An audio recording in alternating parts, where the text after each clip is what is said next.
Hey everybody, it's Jork. Welcome back. Hope you're doing great wherever you are in the world. I thought it would be neat to show or illustrate for you something that we had looked at back in 2016 when we were looking at places potentially to move to. And I want to give you a comparison from 2016 to 2026, what come up as the most popular destinations to move and retire to. This isn't specifically work related. This is more for those of you that are in your retirement years and looking to retire. And I thought it would be interesting just to give you this list. I'll put the list in the description box as well. But I thought it was curious to see how many countries would be the same 10 years later and which ones might be different.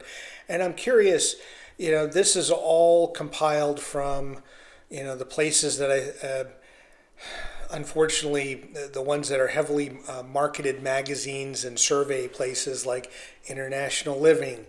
I wouldn't necessarily use them as a barometer for anything, but they put out these lists, travel and leisure.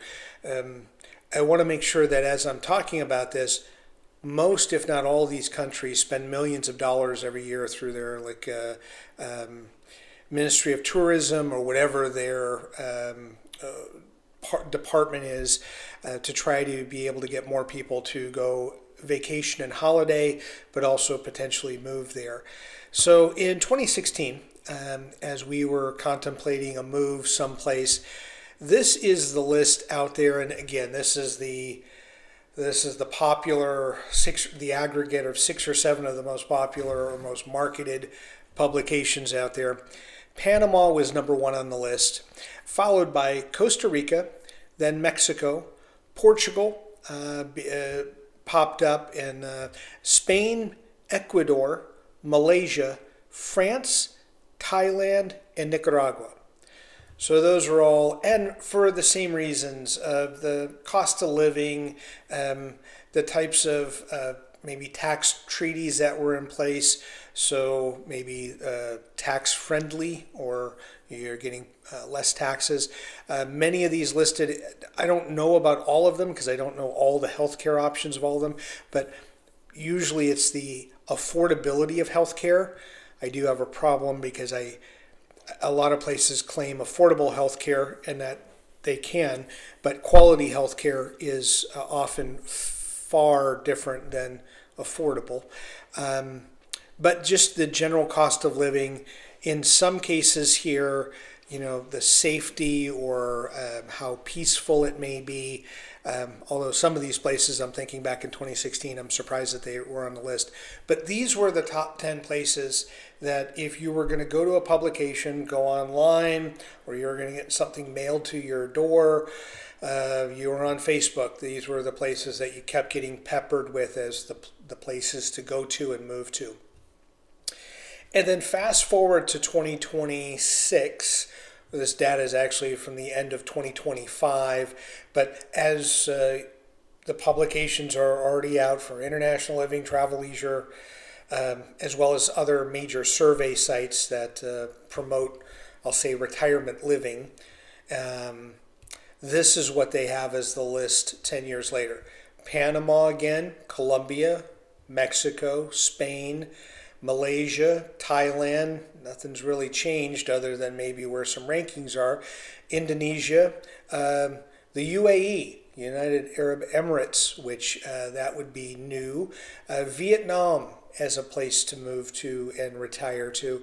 And then lastly, Portugal. And so from someone that spent 5 years in Portugal, we would both say that can understand why it's maybe a top 10, but it's not a top 5 anymore, whereas it used to be for a number of reasons, which have been covered in a lot of videos that I make about Portugal. But these places as well, the healthcare accessibility or affordability, visa accessibility, sometimes the immigration, if it's easier to immigrate, the cost of living, that plays a big part.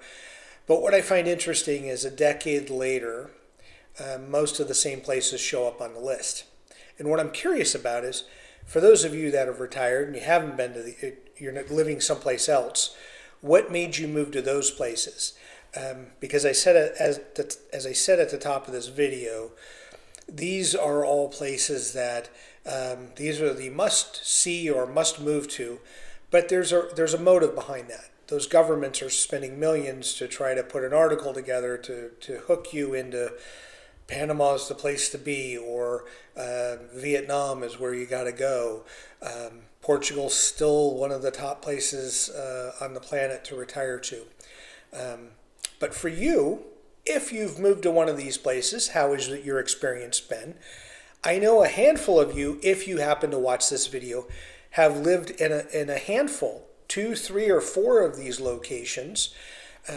Some people have moved, their home was in one of these countries, and then they moved to another country that may or may not be on this list.